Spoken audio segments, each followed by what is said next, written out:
Marcus Williams sat on the cold concrete steps of the abandoned library, his thin jacket doing little to block the October wind. At 14 years old, he had been living on the streets of Detroit for almost 2 years. His mother had died when he was 12, and with no other family willing to take him in, he had learned to survive on his own. Most people walked past him without a second glance, treating him like he was invisible, but Marcus was far from ordinary. While other kids his age were playing video games or complaining about homework, he was teaching himself advanced mathematics, using discarded textbooks he found in dumpsters behind schools. Every morning, he would sit outside Jefferson Middle School, watching through the windows as students learned lessons he had already mastered on his own. The teachers inside had no idea that the homeless boy they occasionally shooed away from. Their property could solve calculus problems that challenged their best students. Marcus had discovered his gift for numbers when he was just 8 years old. His mother, Sarah, worked 2 jobs to keep their small apartment, but she always made time to help him with his homework. She noticed how quickly he grasped mathematical concepts that other children struggled with. When she brought home old accounting books from her job at a local business, Marcus would spend hours working through the problems, finding patterns and solutions that amazed even his mother. After Sarah's death from cancer, Marcus found himself in the foster care system. But the homes he was placed in were overcrowded and chaotic. The foster parents were more interested in the monthly checks than in caring for the children. Marcus felt lost and alone, struggling with grief and anger. After running away from his 3rd foster home, he decided he was better off on his own. At least on the streets, he could control his own destiny. The local librarian, Mrs. Chen, was the first person to notice Marcus's unusual behavior. She worked at the downtown public library and often saw him sitting outside with books spread around him like a fortress. One rainy Thursday morning, she watched through the window as Marcus solved complex equations on the back of a cardboard box using a pencil stub he had found. The problems he was working on were graduate-level mathematics, yet he solved them with the ease of someone doing simple addition. Curiosity finally got the better of Mrs. Chen. She stepped outside and approached Marcus, expecting him to run away, like most homeless youth did when adults tried to talk to them. Instead, Marcus looked up at her with intelligent brown eyes that seemed far too old for his young face. She asked him about the equations he was working on, and Marcus began explaining his solutions in a way that demonstrated not just knowledge, but genuine understanding of advanced mathematical principles. Mrs. Chen had a master's degree in mathematics from the University of Michigan. She had worked as a research assistant before becoming a librarian, and she recognized genius when she saw it. Marcus wasn't just solving problems. He was creating new approaches to mathematical concepts that she had never seen before. His methods were unconventional but brilliant, showing an intuitive grasp of mathematics that couldn't be taught in any classroom. That afternoon, Mrs. Chen made a decision that would change Marcus's life forever. She quietly began bringing him more advanced textbooks, hiding them in a corner of the library where he could access them without drawing attention from security guards who might chase him away. She also started leaving sandwiches and hot coffee in the same spot, though she never directly offered them to Marcus. She understood that he was proud and wouldn't accept charity, but she hoped he would take what he needed. Marcus noticed the books appearing and quickly realized that Mrs. Chen was helping him. He was suspicious at first, wondering what she wanted in return. Most adults in his experience had ulterior motives, but as days turned into weeks and Mrs. Chen continued to provide resources without asking for anything, Marcus began to trust her.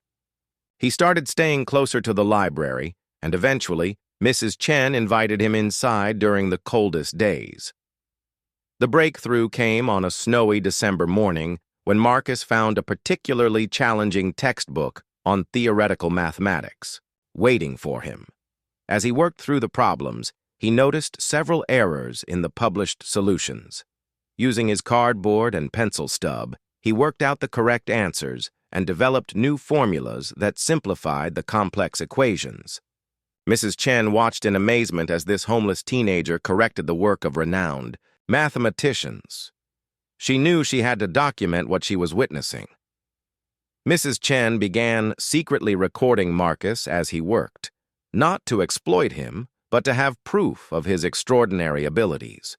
She also started reaching out to her former colleagues at the university, though she was careful not to reveal too much about Marcus's situation. She knew that if the wrong people found out about a homeless child with such remarkable gifts, he could end up as a curiosity rather than receiving the help he truly needed.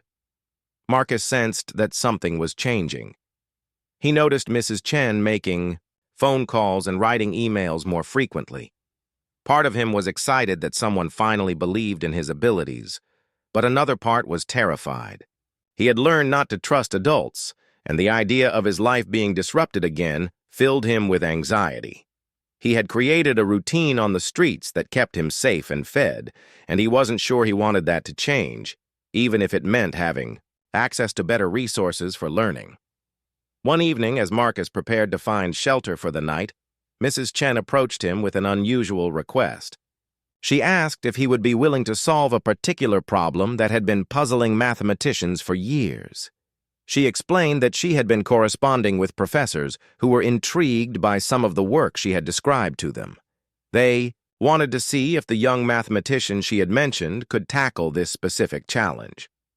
Marcus looked at the problem written on a clean sheet of paper, the first new paper he had seen in months. It was complex, involving multiple mathematical disciplines and requiring the kind of creative thinking that traditional academic approaches often missed. As he studied the problem, Marcus felt a familiar excitement building inside him. This was exactly the kind of challenge that made all the hardships of his daily life fade away. He took the paper and promised Mrs. Chen he would have an answer for her within a week. Marcus spent the next 3 days completely absorbed in the mathematical problem Mrs. Chen had given him. He found a quiet spot behind an old warehouse where he could work undisturbed, using the light from a street lamp to see his calculations during the evening hours. The problem involved finding patterns in prime numbers that could revolutionize computer security systems, something that had stumped professional mathematicians for over a decade. While other homeless teenagers his age were focused on finding their next meal or staying warm, Marcus was diving deep into number theory and cryptography. He approached the problem from angles that trained mathematicians hadn't considered, drawing connections between different mathematical fields that seemed unrelated to most people. His unconventional education, learned from discarded textbooks, and his own curiosity gave him a unique perspective that formal academic training sometimes couldn't provide. On the 4th day, something clicked. Marcus suddenly saw a pattern that had been hidden in plain sight. He worked feverishly for 12 straight hours, forgetting to eat or sleep as he developed a completely new approach to the problem.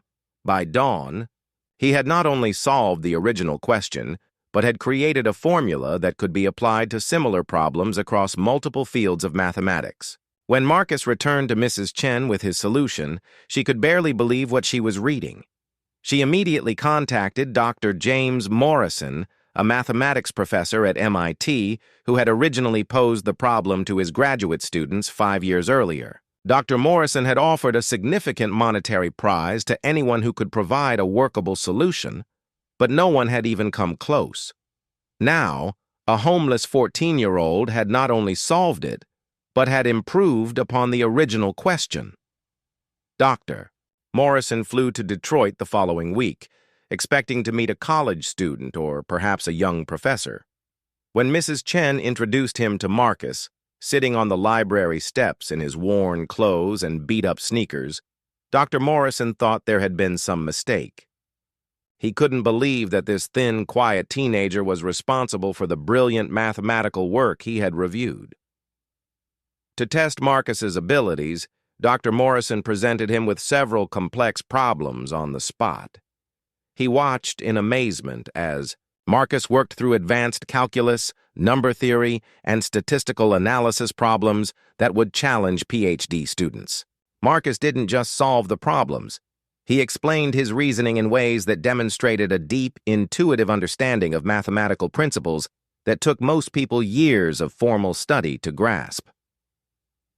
Word about Marcus's abilities began spreading through the academic community. Dr. Morrison contacted colleagues at Harvard, Stanford, and other prestigious universities, sharing copies of Marcus's work. Within days, Marcus had become the subject of intense discussion among some of the world's leading mathematicians. They were all asking the same question. How had a homeless teenager with no formal education beyond elementary school developed such extraordinary mathematical abilities? The attention made Marcus nervous. He had spent 2 years learning to be invisible, to avoid drawing notice from authorities who might force him back into foster care or juvenile detention. Now, suddenly, important people were asking questions about him and wanting to meet him. Mrs. Chen tried to reassure him that these were good people who only wanted to help, but Marcus had been disappointed by adults too many times to trust easily. Dr. Morrison understood Marcus's hesitation. He had grown up in poverty himself and recognized the wariness that came from difficult experiences. Instead of pushing, he simply continued bringing Marcus increasingly challenging mathematical problems, letting the boy's love of learning gradually overcome his fear of change. Each problem Marcus solved only confirmed what the academic community was beginning to realize. They were witnessing the emergence of a true mathematical genius. The breakthrough that would change everything came when Marcus developed a solution to optimize energy distribution in electrical grids. This wasn't just an academic exercise. It was a practical application that could save millions of dollars and reduce energy waste across the country. Marcus had been thinking about the problem after noticing patterns in how streetlights functioned in different parts of the city during his nighttime wanderings. Dr. Morrison realized that Marcus's solution could have immediate real-world applications. He contacted the Department of Energy, explaining that a young mathematician had developed algorithms that could revolutionize how America managed its power grid. The officials were skeptical until they reviewed Marcus's work and ran computer simulations based on his formulas. The results were extraordinary. Marcus's approach could increase energy efficiency by nearly 30% while reducing costs significantly. Within weeks, Marcus found himself at the center of attention he never wanted. Energy companies, government officials, and academic institutions all wanted to meet the homeless boy who might hold the key to solving America's energy challenges. Mrs. Chen and Dr. Morrison worked together to protect Marcus from being overwhelmed, carefully managing who could meet with him and ensuring that his welfare remained the top priority. The media eventually caught wind of the story. Reporters began showing up at the library hoping to interview the homeless genius who was making headlines in scientific journals.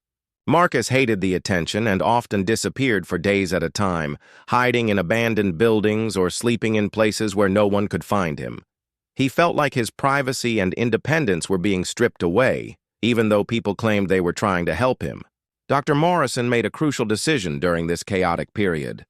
Instead of continuing to expose Marcus to more attention, he quietly arranged for the boy to have access to a small apartment near the university where he could work in peace.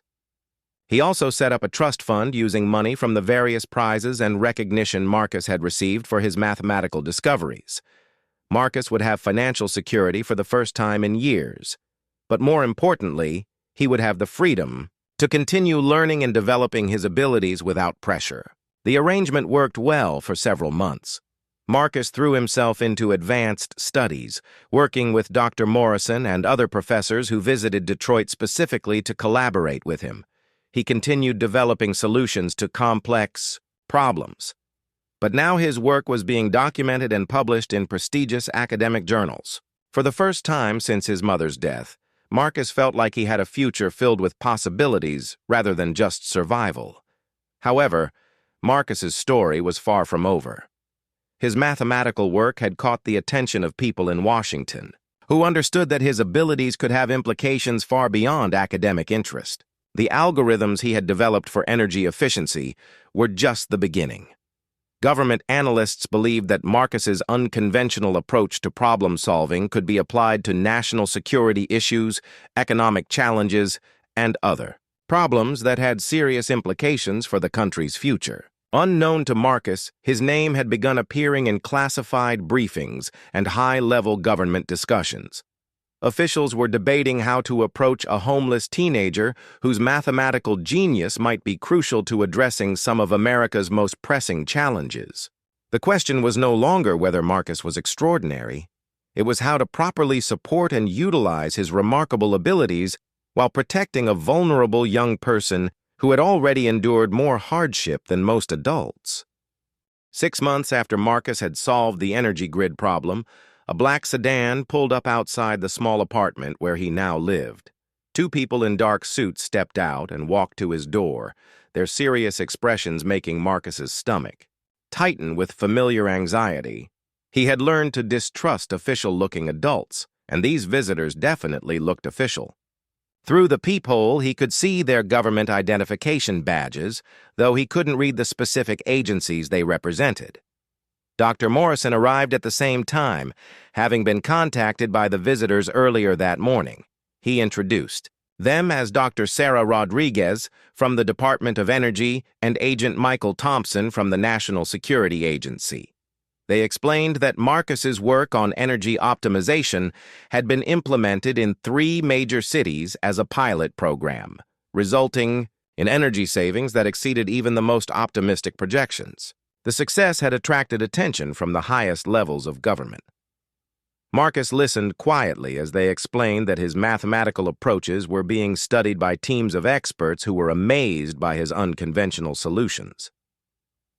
What made his work particularly valuable wasn't just its accuracy, but its practical applicability to real-world problems that affected millions of Americans. They had come to discuss how Marcus might contribute to solving even larger challenges facing the nation. Dr. Rodriguez spread several documents across Marcus's small kitchen table, each marked with various levels of security clearances. She explained that the country was facing complex problems in areas ranging from traffic optimization in major cities to predicting and preventing cyber attacks on critical infrastructure. Traditional approaches had failed to provide adequate solutions, but early analysis suggested that Marcus's mathematical methods could offer breakthrough solutions. The conversation made Marcus uncomfortable in ways he couldn't fully explain. He appreciated that these people respected his abilities, but their interest felt different from Dr. Morrison's academic curiosity or Mrs. Chen's genuine care for his welfare. They spoke about him as if he were a resource to be utilized rather than a person with his own thoughts and feelings about how his abilities should be used. Agent Thompson presented Marcus with a problem that the NSA had been struggling with for months. Foreign hackers were using sophisticated encryption methods to breach American computer systems, and traditional code-breaking approaches weren't working. He asked if Marcus would be willing to review their analysis and see if his mathematical perspective could identify weaknesses that trained cryptographers had missed. Marcus found himself intrigued despite his reservations. The problem was genuinely challenging, involving mathematical concepts he had never encountered before. As he studied the documents, he began seeing patterns that reminded him of the prime number work he had done earlier. Within hours, he had identified several potential approaches that might crack the encryption systems the government was struggling with. Dr. Morrison watched carefully as Marcus worked, noting how the teenager became completely absorbed in the mathematical challenge. He also observed how the government officials studied Marcus with an intensity that made him uncomfortable. He had seen this before in academic settings where brilliant students were viewed more as opportunities than as human beings who needed guidance and protection. Over the next few weeks, Marcus found himself working on increasingly sensitive projects. Each problem he solved led to requests for help with more complex challenges. Government cars began appearing regularly outside his apartment, and he noticed that he was being watched even when he wasn't actively working on official projects. The freedom he had briefly enjoyed was slowly being replaced by a different kind of pressure. The turning point came when Marcus developed an algorithm that could predict terrorist attack patterns based on seemingly unrelated data points from social media, travel records, and financial transactions. His mathematical model was so accurate that it successfully identified 3 planned attacks that other intelligence methods had missed. The prevention of these attacks saved potentially hundreds of lives, but it also made Marcus one of the most valuable individuals in the national security apparatus. News of Marcus's contributions began reaching the upper levels of government, though the specific details remained classified. Cabinet members started asking questions about the homeless teenager whose mathematical abilities were providing solutions to problems that had stumped entire government departments.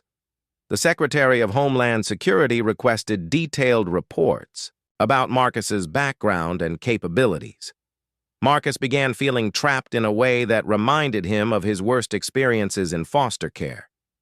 He was grateful for the opportunity to use his abilities for important purposes, but he missed the simple freedom of choosing his own problems to solve. Every mathematical challenge now came with security briefings, classified documents, and expectations that extended far beyond his comfort zone. Dr. Morrison became increasingly concerned about the pressure being placed on Marcus. The teenager was showing signs of stress that reminded the professor of graduate students who had burned out under academic pressure. Marcus was losing weight, sleeping poorly, and becoming withdrawn in ways that suggested he was struggling with the dramatic changes in his life circumstances. The situation reached a crisis point when government officials informed Marcus that his work was so critical to national security that he would need to relocate to a secure facility where he could work full-time on classified projects. They presented this as an opportunity rather than a requirement, but Marcus understood that he really didn't have a choice in the matter. His mathematical abilities had made him too valuable for the government to simply leave him alone. Marcus spent that night walking through the streets of Detroit, returning to the places where he had lived when he was truly homeless. The abandoned buildings and empty lots looked different to him now, but they also felt familiar in a way that his new life didn't. He realized that he had traded one form of survival for another, and he wasn't sure the exchange had been worth it. When he returned to his apartment the next morning, Marcus found Dr. Morrison waiting for him with an expression of deep concern. The professor had been contacted by government officials who were worried about Marcus's whereabouts and state of mind. Dr. Morrison told Marcus that he had been making phone calls to colleagues and contacts, trying to find alternatives that would allow Marcus to contribute his abilities without sacrificing his freedom and independence. The conversation between Marcus and Dr. Morrison lasted most of that day. They discussed the ethical implications of using a teenager's mathematical genius for government purposes, the long-term consequences of Marcus becoming too closely associated with classified work, and the importance of maintaining his ability to make his own choices about his future. Dr. Morrison admitted that he felt partially responsible for Marcus's current situation, having been the one to first bring the boy's abilities to wider attention. By evening, they had reached a decision that would require careful negotiation with government officials. Marcus would continue contributing to national security projects, but under conditions that protected his autonomy and future options. He would work as a consultant rather than an employee, maintain his independence, and have the right to choose which projects he wanted to work on. Most importantly, his involvement would be structured in a way that allowed him to pursue his own mathematical interests alongside his government contributions. The proposal represented a compromise that neither Marcus nor the government officials were entirely comfortable with, but it offered a path forward that respected both Marcus's extraordinary abilities and his basic rights as a young person who had already overcome tremendous challenges. However, implementing this compromise would require support from people with enough influence to negotiate with powerful government agencies on equal terms. President Katherine Sullivan was reviewing her morning briefing when she came across a classified report that made her pause mid-sentence.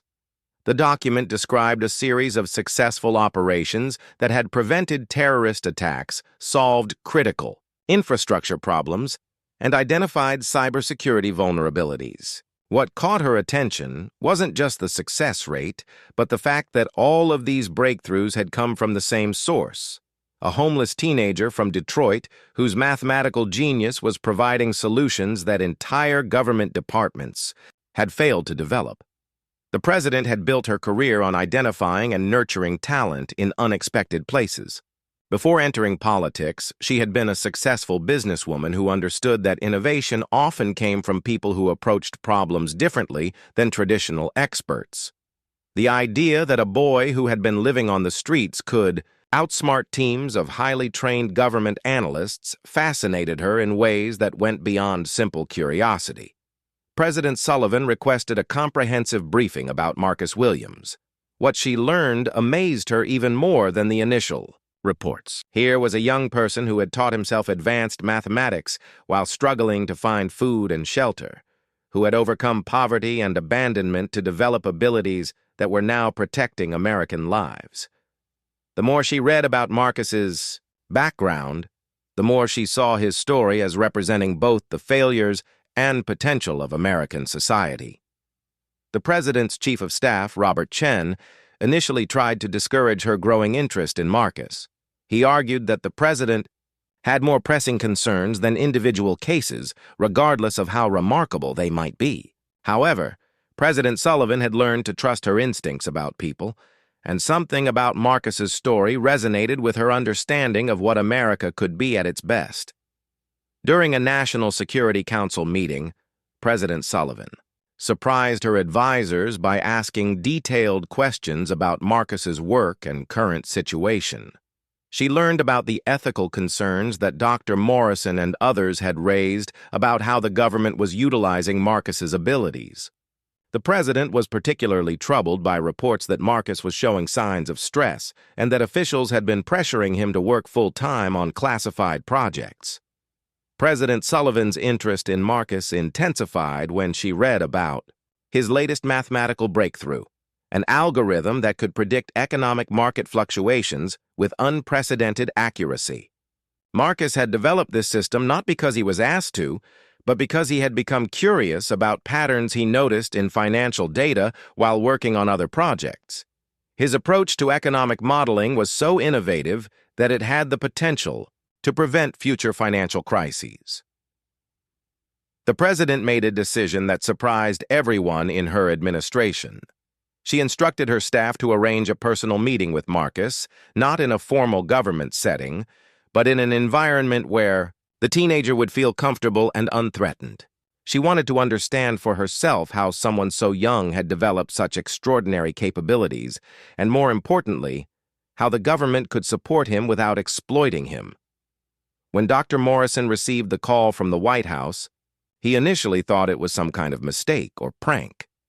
Presidential staff members don't typically contact mathematics professors about homeless teenagers, regardless of how brilliant those teenagers might be. However, after several verification calls and security checks, he realized that the President of the United States genuinely wanted to meet Marcus Williams. The news terrified Marcus more than anything he had experienced since becoming homeless. Meeting with government agents and working on classified projects was stressful, but the idea of sitting down with the president felt overwhelming. He worried that he wouldn't know how to act, what to say, or how to explain his unusual background to someone so important and powerful. Dr. Morrison and Mrs. Chen worked together to help Marcus prepare for the meeting, but they also made sure he understood that he could decline if he wasn't comfortable. They emphasized that the president had requested the meeting because she was impressed by his abilities and wanted to ensure he was being treated fairly, not because he was in trouble or because additional pressure was going to be placed on him. President Sullivan chose to meet Marcus at the Detroit Public Library where Mrs. Chen worked, the same building where Marcus had first begun developing his mathematical skills. She felt that meeting him in a familiar environment would help him feel more comfortable, and she was curious to see the place where his remarkable journey had begun. The Secret Service wasn't thrilled with the location, but they accommodated the president's wishes. On the morning of the meeting, Marcus sat in the same spot where he used to solve mathematical problems on cardboard pieces. Now he was wearing clean clothes and had regular access to food and shelter, but he still felt like the same person who had once been invisible to everyone around him. The transformation of his circumstances still seemed surreal, especially as he waited to meet the most powerful person in the country. President Sullivan arrived with minimal fanfare, accompanied only by a small security detail that tried to remain unobtrusive. She approached Marcus with a warm smile and genuine curiosity, immediately putting him at ease by asking about the specific mathematical problems he was working on rather than focusing on his unusual background or current circumstances. The conversation that followed lasted much longer than anyone had planned. President Sullivan found herself genuinely fascinated by Marcus's perspective on mathematics, his unconventional approaches to problem-solving, and his insights into the real-world applications of theoretical concepts. Marcus, in turn, was surprised to discover that the president had a genuine understanding of complex issues and was asking thoughtful questions, rather than simply going through the motions of a political photo opportunity. What impressed President Sullivan most was Marcus's humility and his concern for how his abilities were being used. Despite his extraordinary mathematical gifts, he remained focused on whether his work was actually helping people rather than simply advancing government interests. He spoke passionately about wanting to solve problems that would improve life for ordinary Americans, particularly young people who faced challenges similar to those he had overcome. During their conversation, Marcus mentioned an idea he had been developing for using mathematical modeling to improve educational outcomes in underserved communities. He believed that the same pattern recognition abilities he used for cryptography and energy optimization could be applied to identifying students who were at risk of dropping out and developing interventions that would help them succeed academically. President Sullivan realized that Marcus represented something rare in Washington, someone with extraordinary abilities who remained genuinely committed to using those abilities for the greater good rather than personal advancement. She found herself thinking about how different government would be if more people approached problems with Marcus's combination of analytical brilliance and moral clarity. As their meeting drew to a close, President Sullivan made a decision that would surprise her staff and change Marcus's life in ways neither of them could anticipate. She told Marcus that she wanted to continue their conversation over dinner, not as a formal government meeting, but as a personal invitation from someone who was genuinely interested in his ideas and perspectives. The invitation represented more than just a social gesture. President Sullivan had been impressed not only by Marcus's mathematical abilities, but by his character, his resilience, and his commitment to using his talents for purposes that aligned with the best values of American society. She saw in him the kind of person who could help the country solve problems that went far beyond mathematics if he was given the right opportunities and support. The invitation to dinner at the White House arrived on official presidential stationery, but the tone was surprisingly personal and warm. President Sullivan had written a handwritten note explaining that she wanted Marcus to see the White House, not as an intimidating government building, but as a place where important conversations happened about improving life for all Americans. She mentioned that she hoped they could continue discussing his ideas about education and how his mathematical insights might help solve social problems. Marcus stared at the invitation for hours, still unable to fully believe that the President of the United States wanted to have dinner with him. Just 3 years earlier, he had been sleeping in abandoned buildings and digging through dumpsters for textbooks. Now he was being invited to the most famous residence in America because his mathematical abilities had caught the attention of the nation's leader. Dr. Morrison helped Marcus prepare for the dinner, though neither of them really knew what to expect. They discussed current events, reviewed some of Marcus's recent mathematical work, and talked about how to present his educational ideas in ways that would be clear to someone without a technical background. Most importantly, Dr. Morrison reminded Marcus that the president had invited him because she valued his perspective, not because she expected him to be someone different than who he was. The flight to Washington was Marcus's first time on an airplane. As he looked down at the cities and farmland below, he thought about all the people living their daily lives without knowing that a homeless boy's mathematical formulas were helping to keep them safe from terrorist attacks and ensuring their electricity worked efficiently. The responsibility felt overwhelming, but it also gave him a sense of purpose he had never experienced before. When Marcus arrived at the White House, he was struck by how much smaller and more personal it felt than he had expected from seeing it in movies and television shows. The staff members who greeted him were friendly and professional, treating him with respect rather than the curiosity or pity he sometimes encountered when people learned about his background. President Sullivan had clearly given instructions that Marcus should be made to feel welcome rather than intimidated. The private dining room where they ate was elegant, but not overly formal. President Sullivan had chosen to keep the dinner small and intimate, with only her chief of staff present to take notes about any policy ideas that emerged from their conversation. She wanted Marcus to feel free to speak openly about his thoughts and experiences without worrying about being judged or misunderstood by a large group of government officials.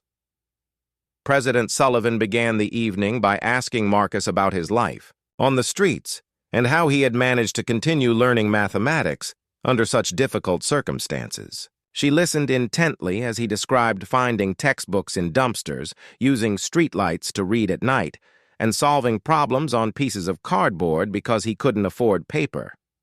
Her questions showed genuine interest in understanding his experiences rather than simply collecting an inspiring story for political purposes.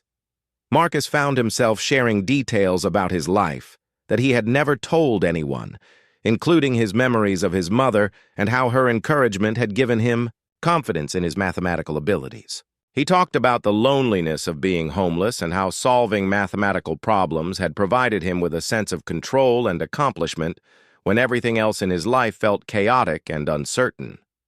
The president shared her own stories about growing up in a working-class family where education had been seen as the pathway to better opportunities. She talked about teachers who had believed in her when others hadn't, and how receiving encouragement at crucial moments had shaped her entire life trajectory. Marcus was surprised to learn that the president understood from personal experience what it felt like to be underestimated because of circumstances beyond your control.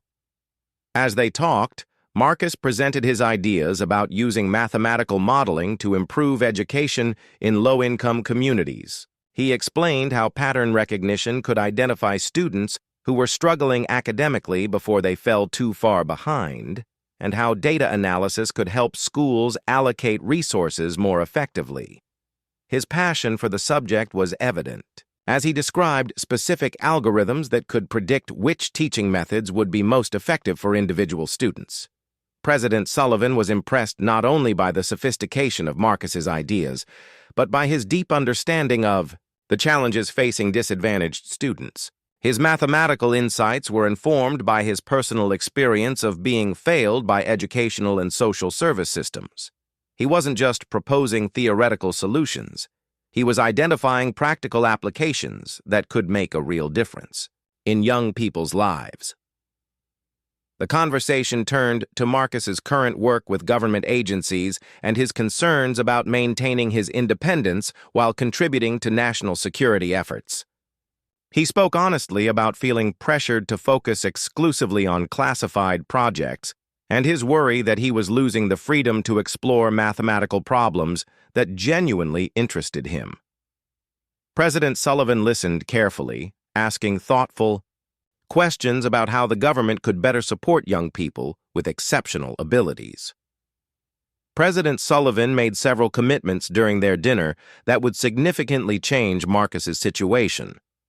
She promised to establish clear guidelines protecting his right to choose which government projects he worked on, ensuring that he would have time to pursue his own mathematical interests and educational goals. She also committed to creating a scholarship program that would provide similar support for other young people with exceptional abilities who came from disadvantaged backgrounds. Most importantly, President Sullivan offered to connect Marcus with educational opportunities that would allow him to develop his abilities further while maintaining his independence. She spoke about universities that might be willing to create flexible programs, allowing him to study advanced mathematics while continuing his consulting work. She emphasized that the goal was to support his growth rather than to control or limit his options. As the evening progressed, Marcus realized that President Sullivan genuinely saw him as a person with valuable contributions to make to society, rather than simply as a useful resource for government purposes. She asked about his long-term goals, his interests outside of mathematics, and his thoughts about how he wanted to use his abilities to help others. Her questions showed respect for his autonomy and his right to make his own decisions about his future. The dinner concluded with President Sullivan making an unusual request. She asked Marcus if he would be willing to speak to groups of young people about his experiences, not to inspire them with a rags-to-riches story, but to help them understand that circumstances don't have to define capabilities. She believed that hearing from someone who had overcome significant challenges while maintaining his focus on learning and growth could encourage other young people facing difficult situations. Marcus agreed to consider the president's request, though he admitted that public speaking made him nervous. He had spent so many years trying to be invisible that the idea of deliberately drawing attention to himself still felt uncomfortable. However, he was beginning to understand that his story might be valuable to other young people who felt forgotten or overlooked by society. As Marcus prepared to leave the White House, President Sullivan walked with him to the car that would take him back to his hotel. She thanked him not only for his contributions to national security and energy efficiency, but for reminding her why public service mattered. She told him that meeting young people like him renewed her faith in America's ability to provide opportunities for everyone willing to work hard and contribute to society. The drive back through Washington gave Marcus time to reflect on how dramatically his life had changed and how much it was still changing. The homeless boy who had once been invisible to most people had just spent several hours in conversation with the President of the United States, discussing ideas that might influence national policy. The transformation still felt surreal, but it also felt like the beginning of something even more significant. 6 months after his dinner with President Sullivan, Marcus stood before a group of 200 high school students in Chicago, looking out at faces that reminded him of his younger self. Many of these students came from backgrounds similar to his: broken families, financial struggles, and educational systems that had failed to recognize their potential. The president had kept her word about connecting him with opportunities to share his story, and Marcus had discovered that speaking to young people was both challenging and deeply rewarding.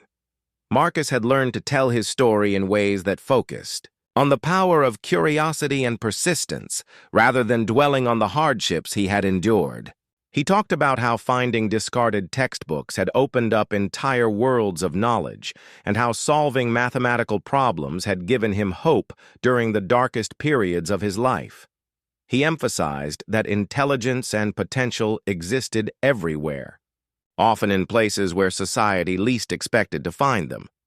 The changes in Marcus's life since meeting the president had been remarkable but carefully managed.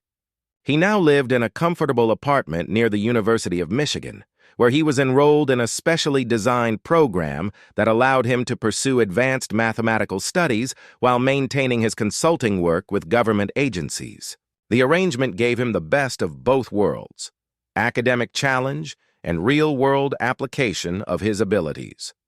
Dr. Morrison had relocated to Michigan to serve as Marcus's academic advisor, ensuring that his educational development remained a priority alongside his government consulting work. Their relationship had evolved from teacher and student to genuine partnership, with Marcus often proposing mathematical approaches that surprised even his experienced mentor. The university had created an entirely new model for supporting exceptionally gifted students who came from non-traditional backgrounds. The scholarship program that President Sullivan had promised was now a reality, providing support for dozens of young people across the country who had demonstrated exceptional abilities despite facing significant challenges. Marcus served on the selection committee, helping to identify candidates who might otherwise be overlooked by traditional academic institutions. He was particularly committed to finding students who had taught themselves advanced skills while dealing with poverty, family instability, or other obstacles.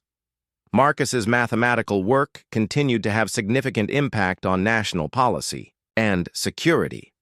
His educational algorithms were being tested in school districts across 5 states, showing promising results in identifying at-risk students and matching them with appropriate interventions. His economic modeling had helped prevent 2 potential financial crises by identifying market vulnerabilities before they could be exploited by hostile actors. However, Marcus was most proud of a project he had initiated independently, a mathematical literacy program for homeless shelters and community centers. He had developed simple but effective methods for teaching basic mathematical concepts to people who had missed educational opportunities earlier in their lives. The program was volunteer-run and focused on practical applications like budgeting, understanding interest rates, and calculating wages and benefits. The success of Marcus's various projects had attracted international attention. Universities and government agencies from around the world had reached out, hoping to learn from the innovative approaches he had developed. Marcus found himself in the unusual position of being consulted by people who had decades more formal education than he did, but who recognized that his unconventional background gave him insights they couldn't replicate. Mrs. Chen, the librarian, who had first recognized Marcus's abilities, had been hired as the coordinator of the new scholarship program. Her experience with Marcus had taught her how to identify exceptional potential in unexpected places, and she had become an expert at connecting disadvantaged students with appropriate resources and opportunities. She often said that helping Marcus had been the most important thing she had ever done in her professional life. The media attention surrounding Marcus had been intense, but carefully managed. Dr. Morrison and President Sullivan's staff had worked together to ensure that interviews and articles focused on his ideas and achievements rather than sensationalizing his background.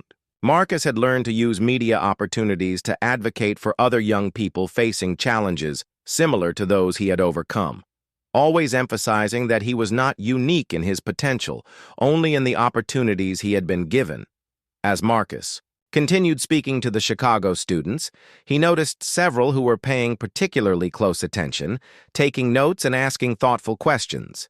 After his presentation, 3 students approached him privately, sharing their own stories of self-directed learning and mathematical interests that they had been unable to pursue through their regular school programs. Marcus exchanged contact information with them, promising to connect them with resources and mentors who could help them develop their abilities.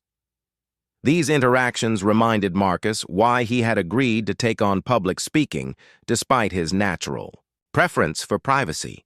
Every presentation led to connections with young people who needed encouragement, resources, or simply someone who understood their experiences. He was building a network of students, teachers, and mentors who were committed to ensuring that talent and curiosity would be nurtured regardless of circumstances. The transformation in Marcus's life had been dramatic, but he remained grounded in the experiences that had shaped him. He still visited Detroit regularly, spending time with homeless teenagers and working with local organizations to provide educational resources and support. He had purchased the abandoned library where he used to study, converting it into a community learning center that offered free tutoring, computer access, and quiet spaces for students who needed somewhere safe to focus on their studies. President Sullivan had invited Marcus to return to the White House several times, both for policy discussions and social occasions. Their relationship had evolved into a genuine friendship based on mutual respect and shared commitment to expanding opportunities for young people. Marcus had become one of the president's most trusted advisors on education policy, bringing perspectives that couldn't be found anywhere else in government. As Marcus concluded his presentation in Chicago, he reflected on how much his life had changed since the cold morning when Mrs. Chen had first noticed him solving equations on a piece of cardboard. The homeless boy, who had once been invisible to society, was now influencing national policy and inspiring young people across the country. However, he knew that his story was still being written, and that his most important contributions might still lie ahead. The students gave Marcus a standing ovation as he finished speaking, but he was most moved by the individual conversations that followed. Several students approached him with mathematical questions that demonstrated genuine curiosity and talent. Others shared personal stories that reminded him of his own experiences with educational systems that had failed to see their potential. These connections convinced Marcus that the most valuable thing he could do was continue building bridges between exceptional young people and the opportunities they deserved. Marcus Williams had proven that circumstances don't define potential, that curiosity and persistence can overcome seemingly impossible obstacles, and that society benefits enormously when it creates pathways for talent to flourish regardless of where it originates. His journey from homeless teenager to presidential advisor represented both a personal triumph and a broader lesson about the untapped potential that exists in communities across America, waiting for someone to notice and nurture it.